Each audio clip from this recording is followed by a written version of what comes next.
دوستان عزیزم، درود و مهر. امیدوارم حال دلتون عالی باشه. من منیره هستم. به کانال آشپزی خودتون خوش اومدید. امروز در خدمتتونم با آموزش مرغ کاراملی بسیار خوشمزه. مواد لازم: من از ران مرغ استفاده کردم که شما میتونید ترکیبی از ران و سینم استفاده کنین و پیاز، سیر، زردچوبه، پودر گشنیز، فلفل سیاه، نمک و آب نارنج که اگر آب نارنج نداشتین میتونین از آبغورا هم استفاده کنین. بریم که مراحل درست کردنشو ببینیم. من داخل تابه روغن ریختم و بعد از اینکه روغنم داغ شد بهش پیازها رو اضافه کردم. برای این مرغ کاراملی حتما پیازهاتون رو خلالی کنین و از پیاز فراوان استفاده کنید و حالا من هم میزنم تا پیازها کاملا با روغن مخلوط بشن و میذارم با شعله متوسط پیازها کاملا سرخ و کاراملی بشه.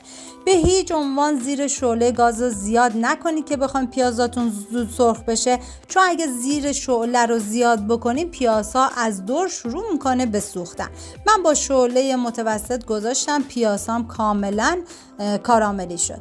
ببینید پیازها باید به این اندازه برسه و دوباره باید هم بزنید که پیازهایی که روی همدیگه انباشته شده از همدیگه جدا بشن و اونام کاملا سرخ بشه.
ببینید وقتی که شعلتون متوسط باشه نه پیازتون میسوزه و قشنگ مرغاتون هم کاملا سرخ میشه.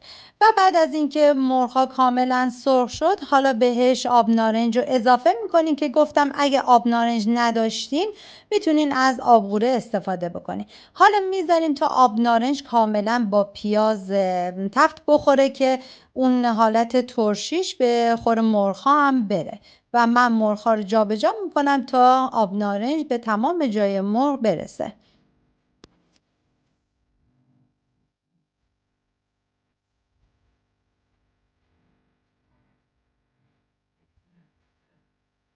ببینید اگه جای دیدید که پیازتون داره مثلا میسوزه میتونید پیازها رو روی مرغ‌ها بذارید و هی مرغ‌ها رو جابجا بکنید. ولی اگه با شعله متوسط این کار رو انجام بدید به هیچ عنوان همچین اتفاقی نمیفته. و بعد 1 لیوان آب بهش اضافه میکنید. بیشتر از 1 لیوان اصلا به مرغتون آب اضافه نکنید.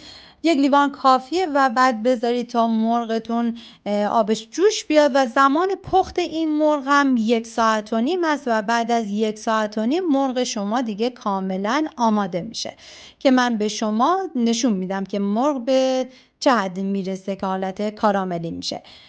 امیدوارم از این ویدیوی من خوشتون اومده باشه و این غذای خوشمزه رو درست کنین و از خوردنش در کنار عزیزانتون هم لذت ببرید. ممنون میشم که کانال منو سابسکرایب کنید و برای دوستانتونم بفرستید. لایک و کامنتاتونم که کلی به من انرژی میده و کمک میکنه که ویدیوهای من به افراد بیشتری نمایش داده بشه. مرسی که مثل همیشه تا آخر این ویدیو همراه من بودید. اینم از نتیجه کار ما که این مرغ کاراملی بسیار بسیار خوشمزه که اگر عاشق مرغین این یکی از بهترین گزینه‌ها برای درست کردن مرغه. بازم ممنون از اینکه همراه من بودید. تا درودی دیگر، بدرود.